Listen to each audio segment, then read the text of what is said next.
Recording studio Jehanabad.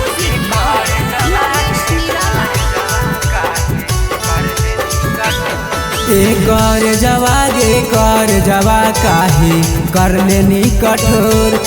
कर जवा काहे कर लेनी कठोर। तरसहु नयनमा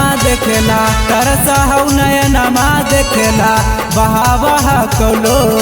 कर जवा काहे कर लेनी कठोर। कर जवा काहे कर लेनी कठोर।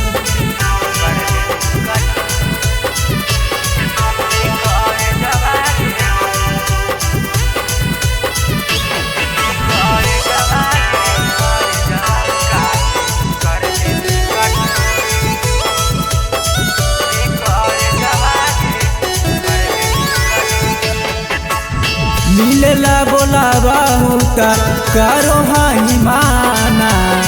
तब काहे सोनमा फोनमा करो ही रोजाना। मिलेला बोलावा होता करो ही माना। तब काहे सोनमा फोनमा करो ही रोजाना। भेल हौ संगतिया मतिया पागल के मोर। कर जवा काहे कर लेनी कठोर। कर जवा काहे कर लेनी कठोर।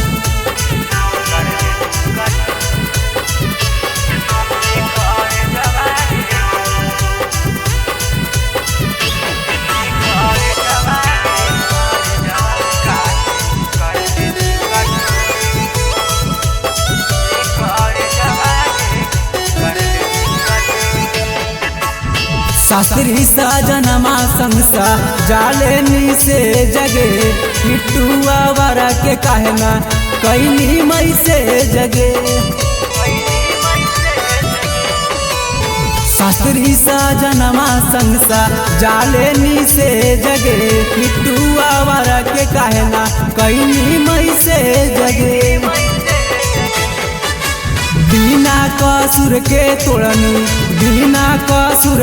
तोड़नी पीरतिया के डोर। कर जवा काहे कर लेनी कठोर।